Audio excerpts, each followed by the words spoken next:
Abu Bakr Siddique ரலியல்லாஹு அன்ஹு அவர்கள், அல்லாஹ்வுடைய தூதருடைய உற்ற நண்பர். அவங்களுடைய வீடை பார்க்கணுன்னு ஆசையாக இருக்கா? பார்க்கலாமா அவங்க வீடை? எப்படிப்பட்ட மாளிகைன்னு. அவங்களுடைய வீடு தான் இந்த ஹில்டன் ஹோட்டல்.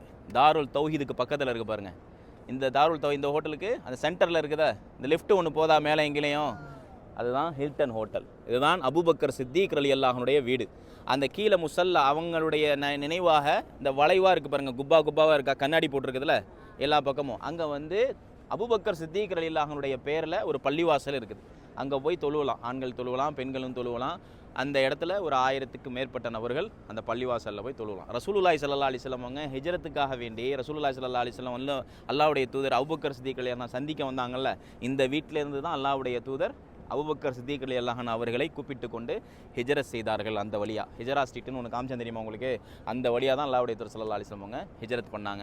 அதுக்கு பக்கத்தில் இருக்கக்கூடிய இந்த கிளாக் டவர், இந்த கிளாக் டவர் என்ன போட்டிருக்கு அப்படின்னா, வக்கூஃபுல் மலக்குல் அப்துல் அஜீஸ் அல் சரஃபைன் அல் ஹரமைன் அப்படின்னு எழுதியிருக்கு. அந்த அரபி வார்த்தை எழுதியிருக்கா இல்லை? இதுக்கு என்ன அர்த்தம் அப்படின்னா, கிங் அப்துல் அஜீஸ் அவங்க இருக்கும் பொழுது இந்த கட்டிடத்தை முழுவதுமாக கட்டி ஹரம் ஷரீஃபுக்கு வக்கூஃப் செஞ்சிட்டாங்க.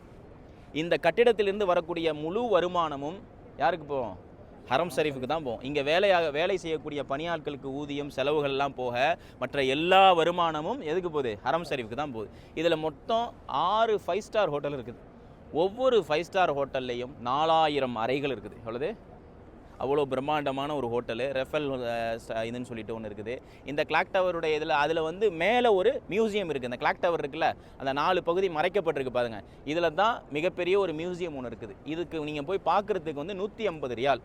அதுக்கு வரைக்கும் நீங்கள் மேலே போகலாம். அந்த கிளாக் டவரை ஒட்டி சைடில் வந்து வலை அடிச்சிருக்கிற மாதிரி பில்டிங் இருக்குல்ல, அங்கேருந்து காபத்துல்லாவுடைய முழு வியூவையும் நீங்கள் பார்க்கலாம்.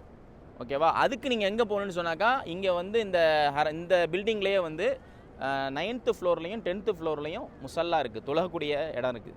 அங்கே இப்போ 9வது ஃப்ளோரில் வந்து ஆண்கள் தொழலாம், 10வது ஃப்ளோரில் வந்து பெண்களுக்கு தனியாக இடம் வசதி இருக்குது. நீங்கள் கீழேருந்து கூட நம்ம போகலாம். இன்றைக்கி அங்கே போய் தொழுவலாமா? அப்படின்னா லேட்டாக தான் ஆகும். மஹரிப் வந்து இன்னும் டைம் இருக்குது, கொஞ்சம் லேட்டாக தான் நம்ம போக முடியும். அந்த பக்கமாக என்ட்ரன்ஸ் வழியாக நம்ம போயிட்டோம்னா மேலே போய் நம்ம தொழுவலாம். எக்ஸலேட்டரும் இருக்குது, லிஃப்ட் வசதியும் இருக்குது. யார் வேண்டாமோ நீங்கள் போகலாம். 9வது ஃப்ளோரில் ஆண்களுக்கு, 10வது ஃப்ளோரில் பெண்களுக்கு அப்படிங்கிறத பார்க்குறோம். அந்த 10வது ஃப்ளோரில் போயிட்டீங்கன்னு சொன்னாக்கா, இந்த கிளாக் டவருக்கு போகிறதுக்கு உண்டான மியூசியத்துக்கு போகிறதுக்கு உண்டான என்ட்ரன்ஸ் இருக்குது. அங்கே வந்து 150 ரியால் நம்ம பணம் கொடுத்தோம்னா மேலே வந்து நம்ம போய் பார்க்கலாம். 2 மணி நேரம் பார்க்கலாம். ஃபுல் மியூசியம், அதாவது மக்காவுடைய அந்த கன்ஸ்ட்ரக்ஷன் எப்படி உருவாகுனுச்சு, என்னென்ன கட்டடக்கலைகள், எல்லா விஷயங்களையும் பற்றி 2 மணி நேரம் அங்கே எக்ஸ்பிளைன் பண்ணுறாங்க. அங்கெல்லாம் சரியா? இதான் முக்கியமான இடங்கள் இங்கே ஹரமை பொறுத்தவரையில். இன்னும் நிறைய இடங்கள் இருந்துச்சு. எல்லாத்தையுமே எல்லா மனிதர்களும் வந்து என்ன செய்கிறாங்க, அதை மிஸ்யூஸ் பண்ணுறாங்க. அங்கே நின்று போய் துவா கேட்குறாங்க, அதை ஒரு இதாக்குறாங்கன்னு சொல்லிட்டு எல்லாத்தையும் மூடிட்டாங்க. முக்கியமான இடங்கள் அவ்வளோ இருந்துச்சு, எல்லாத்தையுமே என்ன செஞ்சுட்டாங்க, யாரும் போய் அதை அடையாளம் தெரியாத அளவுக்கு அங்கே வந்து மக்கள் கூடக்கூடாது அப்படிங்கிறதுக்காக வேண்டி பல இடங்கள் என்ன செய்யப்பட்டிருக்குது, மூடப்பட்டிருக்கிறது அப்படிங்கிறத பார்க்கலாம். ஜம்ஜம் தண்ணி இருக்கக்கூடிய கிணறுலாம் பார்க்கலாம். இப்போ அங்கே எங்கே இருக்குன்னு கூட தெரியாது, அந்த அளவுக்கு லாக் பண்ணி வச்சுருக்கிறாங்க. அப்போ அந்த அளவுக்கு முக்கியமான விஷயங்கள் என்பது இதுதான் ஹரம் ஜியாரத். இன்ஷா அல்லாஹ் மஹரிபுடைய தொழக்கூடியவங்க இங்கேயே தொழுதுட்டு இன்ஷா அல்லாஹ் ரூமுக்கு போங்க. இல்லை அப்படின்னா இப்போ போகிறாலும் நீங்கள் ரூமுக்கு போகலாம் இன்ஷா அல்லாஹ்.